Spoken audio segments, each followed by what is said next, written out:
You're listening to Sweet Bytes with Sandra with your host, Sandra Colton-Medici. Tune in every Thursday to satisfy your entrepreneurial sweet tooth. Follow on Instagram at Sweet Bytes with Sandra Podcast and Sandra Colton-Medici. You can also join our Facebook group at facebook.com/groups/Sweet Bytes with Sandra. Hi, I'm Sandra, and I'd like to invite you to subscribe and listen to my new podcast, Sweet Bytes with Sandra.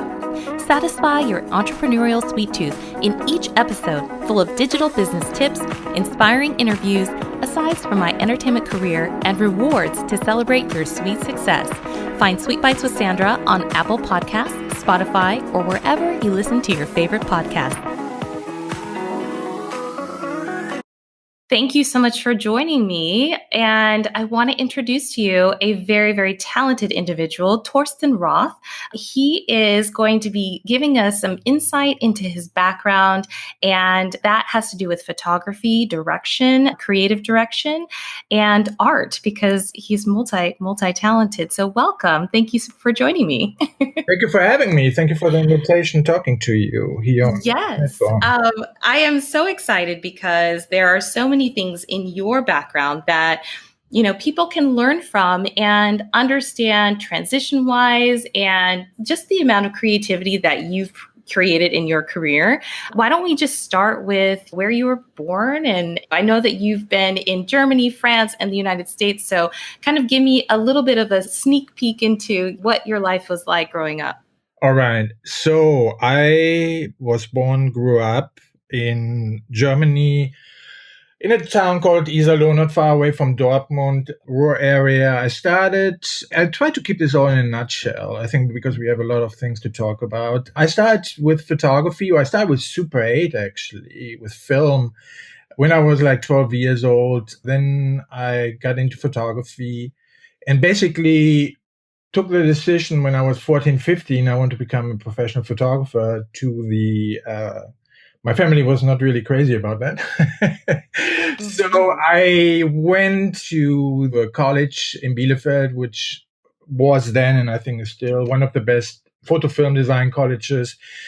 It was an off-branch of the Bauhaus movement. I had a very broad education where now I'm very thankful for, because I also had to design furniture. I had to write fonts. So very broad 5 years.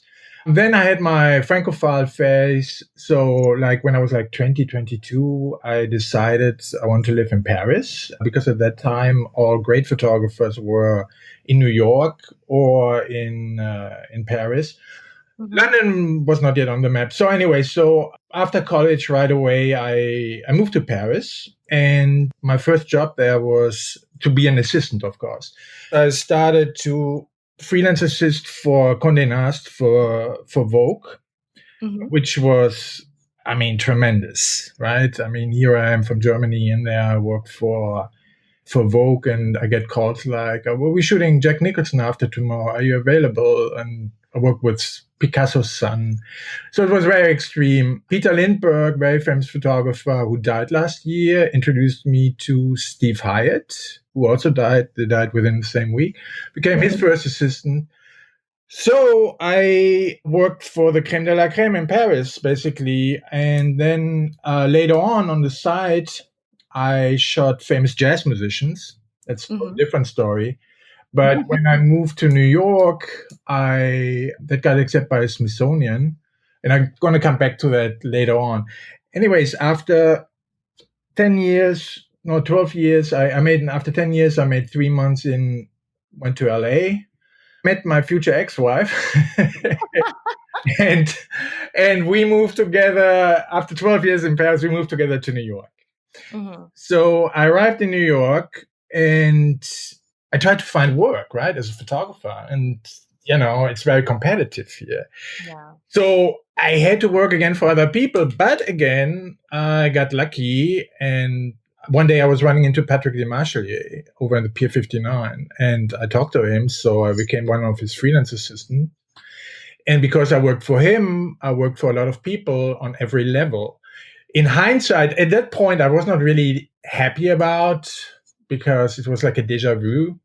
working for other people. But in hindsight, it was very lucky because it gave me a brilliant inside look into the New York photo film infrastructure, right? I worked on production sites, I did everything, location scouting, casting, da, da, da, da, da. Worked as a producer. And so then I started to shoot again, and mainly fashion, advertising. And then when was it? Like 2012, I did Joan Osborne's Grammy nominated album, produced a video for them as well, had like 2 other jobs before that for them. And so, yeah, since then it's going. And now we are again in a total transformation, right?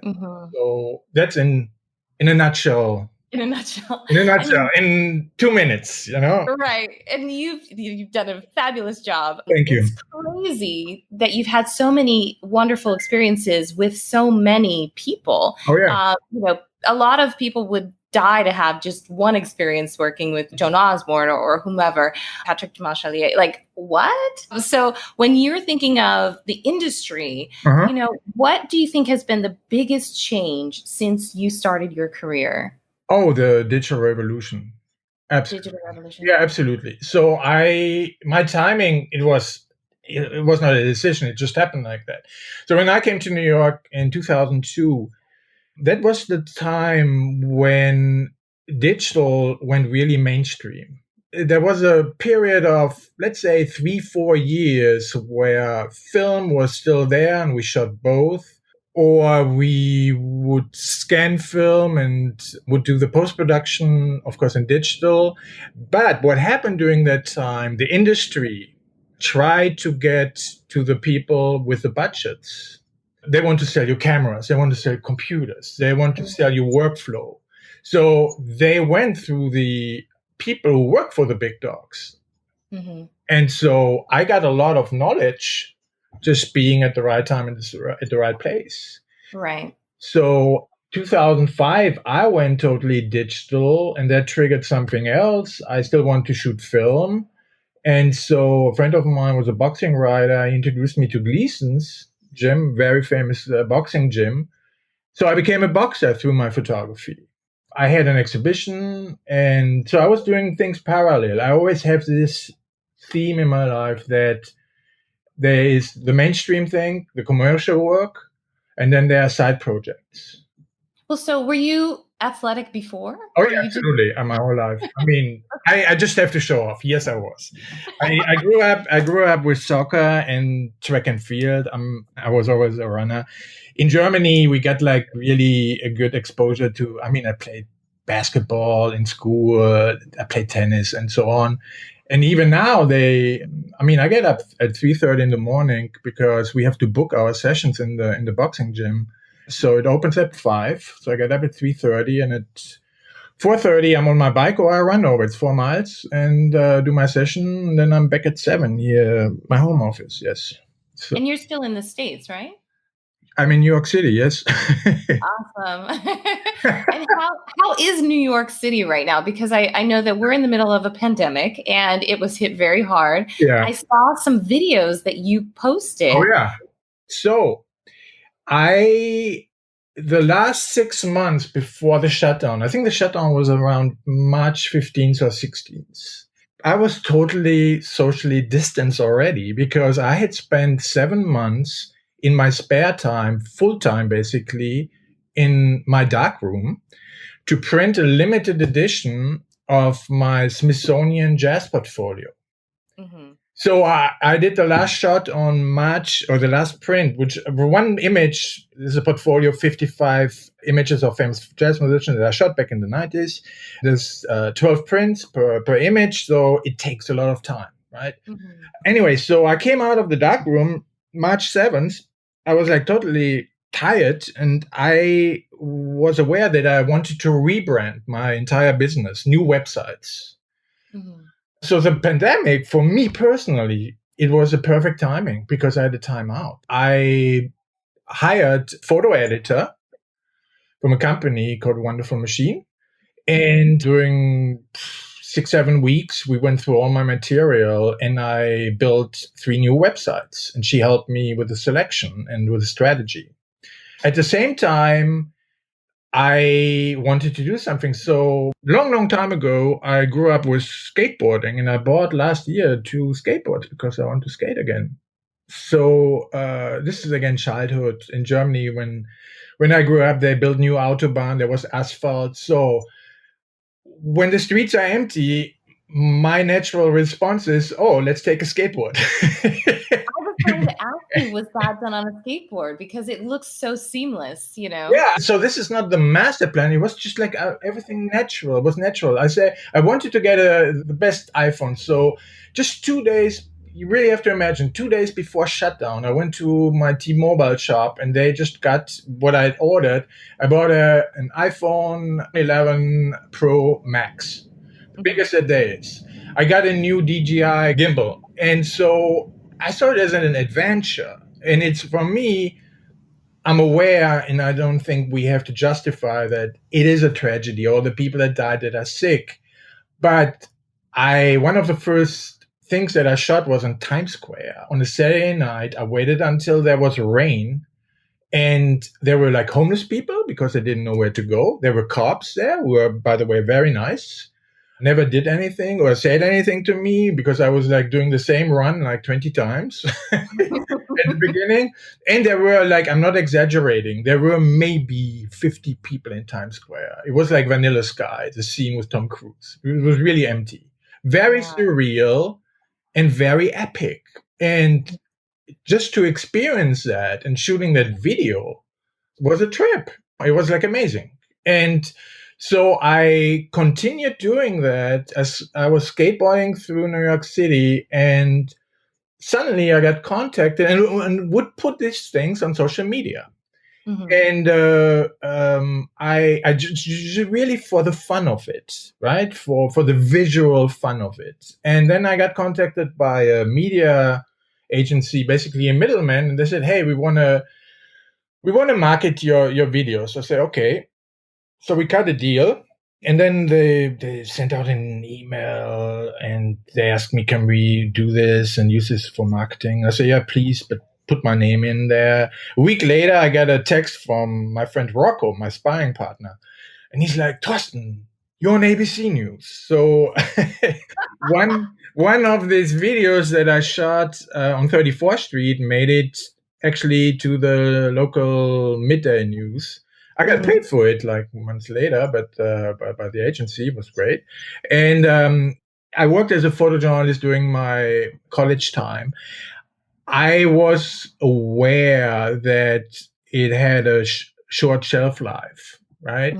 So I did this altogether like 2.5, 3 weeks, and I would want to feed them more videos, but they said no. The next story was when they buried the people up in the park. I don't know. It was like uptown, so they moved to the next thing, and there were a lot of copycats. I was like really surprised when I went in the streets, and I was very careful, social distancing and protection.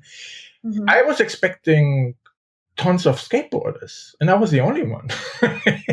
it was surreal, So it had a good resonance, even overseas in Paris. I know that from France. I saw it, and so it was a fun thing to do. It was really good.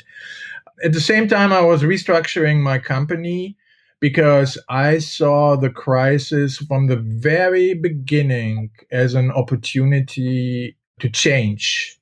It's evolution, right? You can resist or and fail, or you can take it and ask yourself, okay, what do I have to change? So I already, since last year, I have a second company, Studios 594, that is specialized in corporate work. So that is not as sexy as the stuff that I usually shoot, right? Fashion, lifestyle, streetwear, and so on.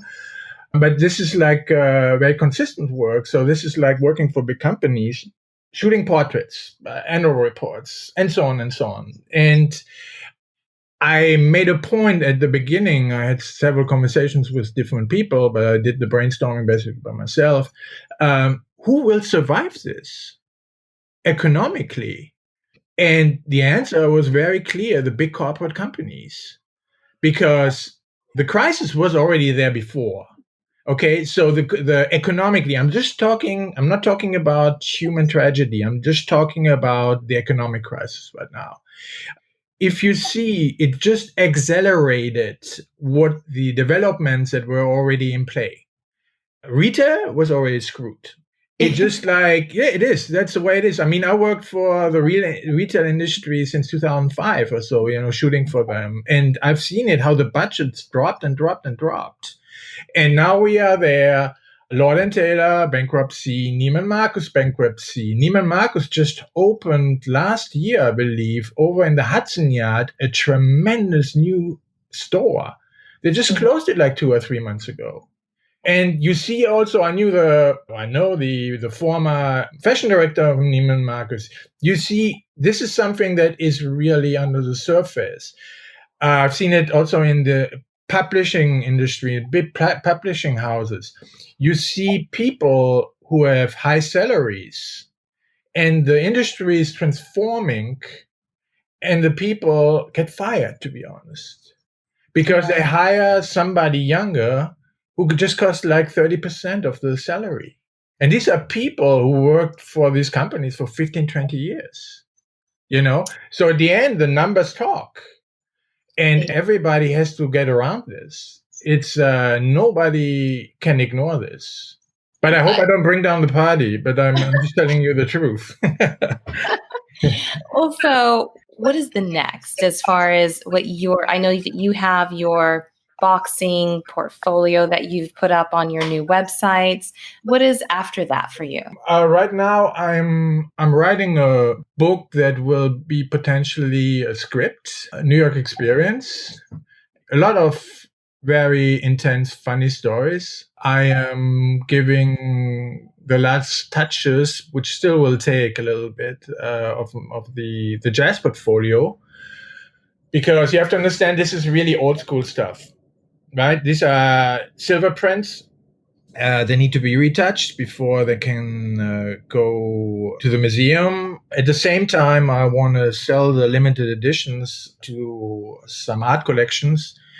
And so I'm reaching out particularly to banks, insurance companies, because they have the means and they have the collections, and I think it deserves to be in these collections. So I'm networking a lot in the fashion industry, which is right now pretty low, but particularly in the corporate world.